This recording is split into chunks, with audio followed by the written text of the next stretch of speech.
आदाब साथियों, मैं Huma Lucknow leaders channel platform से आपका स्वागत करती हूँ और खैर मकदम करती हूँ। आज हम सब सहेलियाँ रोज़मर्रा में होने वाली महिला हिंसा के मुद्दे पर चर्चा करेंगे और उसके एहसास को साझा करेंगे और साथ ही उम्मीद करते हैं कि आप हमारी आवाज़ को पसंद करेंगे। कोविड-19 के टाइम में कितना ज़्यादा दिक्कत हुआ था महिलाओं को हर तरह से, फिजिकली, मेंटली हर तरह से टॉर्चर किया गया था। महिलाएं घर में रहती थी। अब जो मर्द होते थे वो बाहर रहते थे और जब घर आते थे तो उनको जो अपनी टेंशन रहती थी वो महिलाओं पे उतारते थे। हाँ, बहुत सी सारी हिंसा हुई हैं, घर में हुई हैं, बाहर हुई हैं। हमने भी पड़ोस में देखा था कि जो है सास बहू पर भी काफ़ी हिंसा हुई थी और जो है उनके देवरों ने भी मतलब जो है अपनी भाभी को मारा वारा था। इस तरीके की भी हिंसा भी देखने को मिलती है।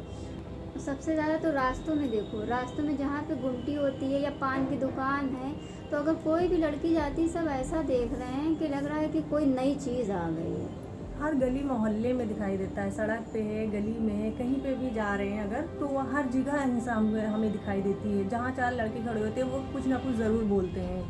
4 लड़के तो छोड़ो, आजकल लड़के तो फिर भी ठीक हैं। आजकल के जो बूढ़े आदमी वो तक भी नहीं छोड़ रहे हैं किसी को, और फिर लड़के तो एक बार फिर भी थोड़ा सा देख के इधर उधर हो जाते हैं, मगर जो बूढ़े लोग आदमी होते हैं वो तो इतनी गंदी तरह से इशारे करते हैं, वो ज़्यादा शर्मिंदगी महसूस करवाता है लड़कियों को। उनका देखने का नज़रिया अलग ही होता है। नहीं है तो कोई कमेंट करते हैं या फिर कोई गाना वगैरह गाते हैं, ऐसा कुछ बोलते हैं और देखते ही रहते हैं। रास्ते में अगर चल भी रहे हैं तो अगर साथ में भी चल रहे तो कहीं कहीं धक्का मारते हुए चलते हैं, कहीं हाथ टच कर देंगे, फिर बाद में जब उस पर बोलो तो कहेंगे अरे धोखे से लग गया था, या अपनी मस्ती में चलते चले जाते हैं। बिल्कुल भी किसी तरीके का वो नहीं ना।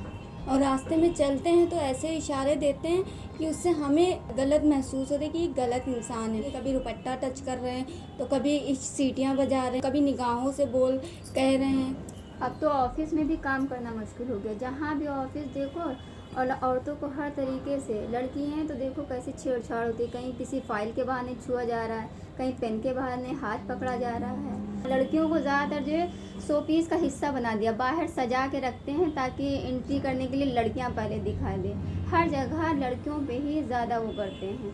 काम में पैसे कम मिलते हैं पर उनसे काम ज़्यादा कराया जाता है।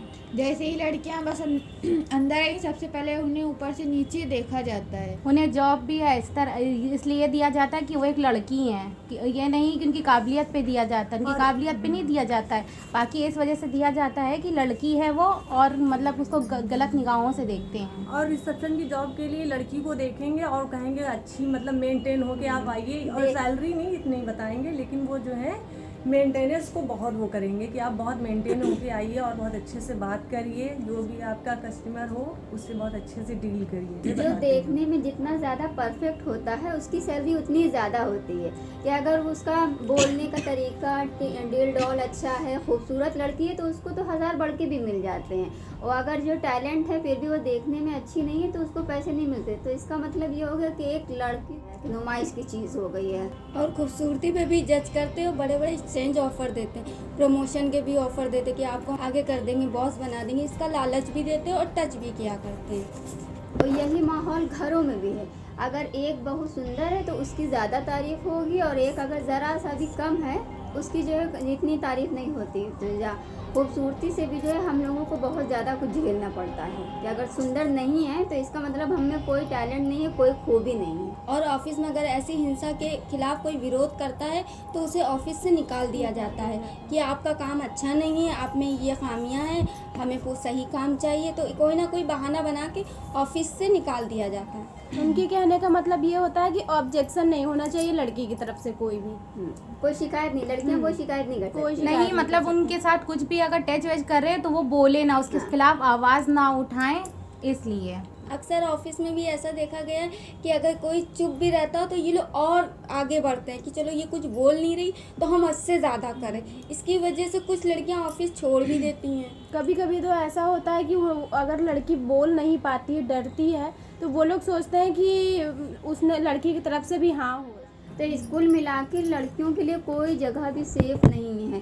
घर में पति की सुनो, उसके बाद रास्ते में जो 2-4 लोग खड़े रहते हैं वो टॉर्चर किया करते हैं, फिर ऑफिस में आते हैं अगर काम कर रहे हैं तो तो भी कुछ ना कुछ उनको सुनना ही पड़ता है। कोई भी जगह सेफ नहीं, हर जगह हिंसा होती है, कहीं शारीरिक है तो कहीं मानसिक है। जब हम अपने घर से निकलते हैं तो कभी रोड पे देखो लोग कैसे देखते हैं, कितनी बुरी तरह से लोग देखते हैं। फिर उसके बाद जब कभी कभार लड़का बगल में बैठा हो तो वो भी बहुत इशारे में कुछ टच करने की कभी कोशिश करता है, कभी आंखों से ही देखता रह जाता है कि मतलब कि बहुत अलग अलग तरीके से वो लोग टॉर्चर करते हैं। तो अपने ये को तरह अलग फील होता हाँ गलत फील हो जाता है। और कभी कभी बोलने की भी कोशिश करते हैं कि किसी न किसी बहाने से हम बोलते रहें, जैसे आपका नंबर मांगते हैं या आपके एड्रेस, आप कहाँ से आई हैं, तो ये उल्टी सीधी बातें पूछ के आगे बातचीत करने का जरिया बनाते कि इससे हमें कोई फ़ायदा होगा।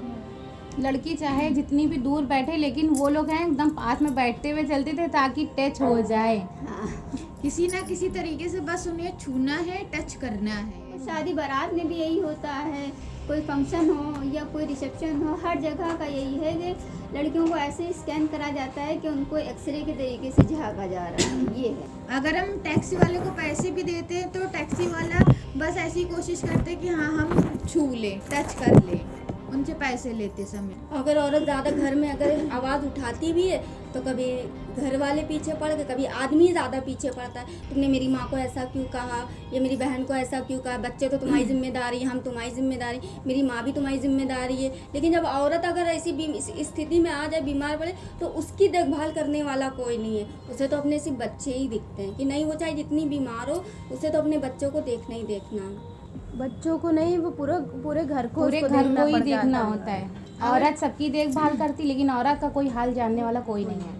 घर भर का खाना बनाओ और रात में अगर खुद ना खाओ तो कोई पूछेगा नहीं कि खाना खाया है कि नहीं खाया है। पर अगर एक भी शख्स है जिसको खाना हमने नहीं दिया तो पूछा जाएगा तुमने क्यों नहीं दिया। ये हाल हो गया। और अगर बाहर से कोई उनके फ्रेंड वगैरह या दोस्त वगैरह आ जाते हैं, अगर उनको कुछ पूछा नहीं तो उस पर भी आर्गुमेंट शुरू कर देते हैं, भले ही वो घर के अंदर ना आया हो, उसने भले ही कुछ भी आगे बढ़ा के कह दिया हो।